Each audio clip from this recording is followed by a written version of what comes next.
Yes, I quit my job again. I told her to blow it out her bagpipes. Jax. What? Where'd you quit your job? She was annoying me. We could look for jobs together. She'll hire me back. She knows I'm the best. Jax, I have to ask you something. What? Do you want to play Uno?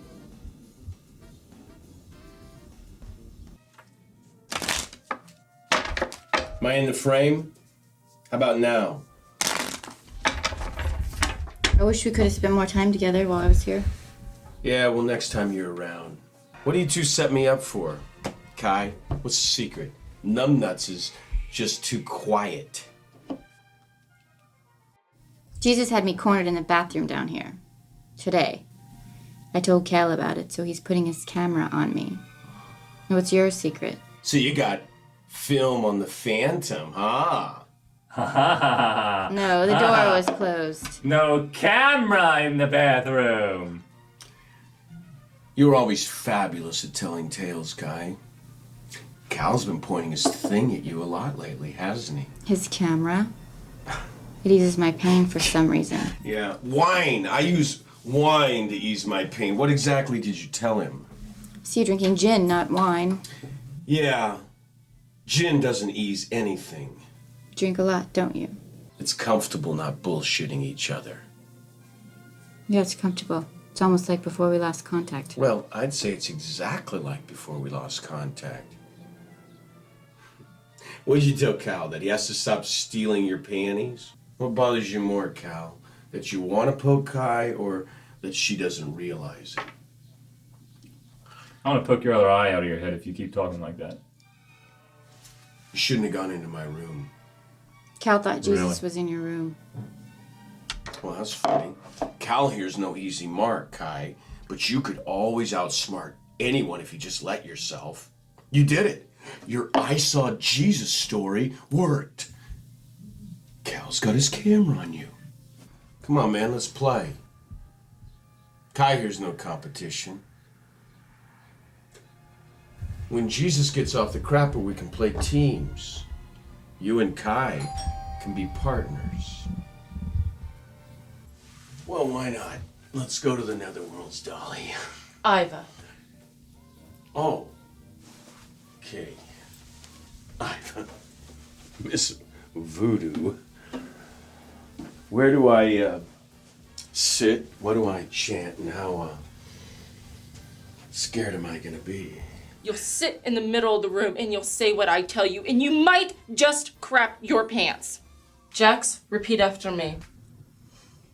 There's only one way to prepare for a scream in the darkness, a shiver. The burn of the stench, the singe inside the holy, buried between blood, under the skin, a slice.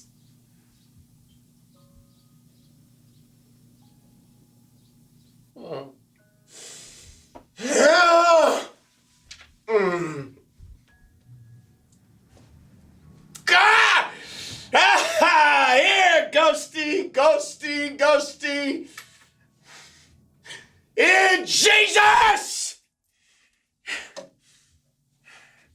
Come out and get me! We summon spirits! They're trying to enter my body! Ah! Ah!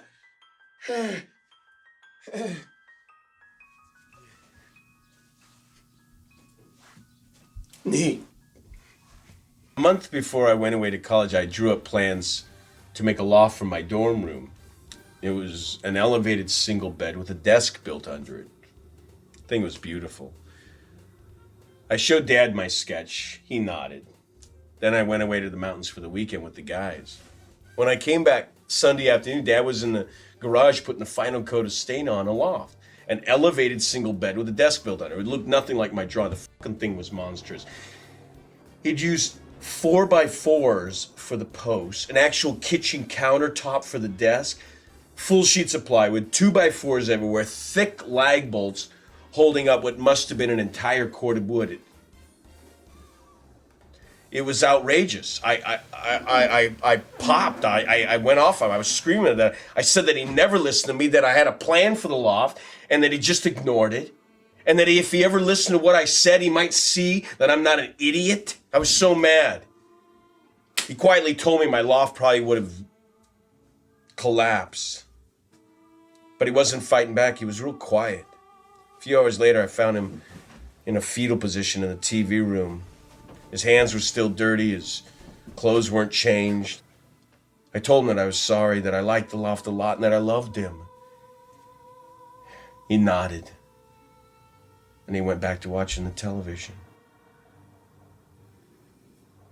I would call him years after that day, wanting to say I was sorry for yelling at him, but I didn't know. I couldn't. I was afraid he would think I was weird or weak. Kai, I'm sorry for putting my fishing worms in your bicycle basket. I forgive you. I forgive you. That loft must have weighed over 500 pounds. I had to move it at least 20 times over the years, up and down hundreds of stairs. It never got lighter. It was great, though.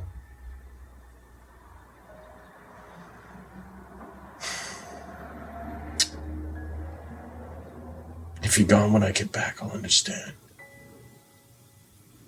And I will forgive you. Eventually. Believe me, I will forgive you.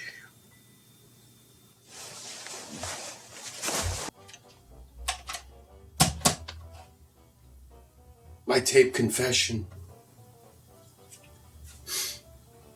I was involved in the murder of my former roommate. It's not just playing anymore, Kai. And everything's not okay. The choir boy drunk who ran over Angelica, was out in 6 years. Yes, your daughter. That must have been very difficult for you, coping with the pain. She was the best of me. Her name isn't anywhere in your film. We can only tell some of your story, Jax. That's just the reality of production. Yes, the reality. The choir boy quotes the Bible and goes free, but Angelica said her prayers every night. She had faith. I miss my daughter. She was my happiness. No one can see that now. I see it. I drive here slow. Stop for an ice cream cone. Why should anybody else have what Angel didn't get? Not from the courts. Angel didn't get it. Not from her daddy. I wasn't strong enough then. I don't feel strong now. I believe our film will actually help you. The way we put it together, I think you'll come out of this free and clear stronger. I really believe that. Not after they find the choir boy. Not after they find what I did to the choir boy. Real justice. You will try to profit from my pain. No. Yes, you will. You better. You will get 3 days because Jesus brought me to the reality I needed. Please. For my Angel.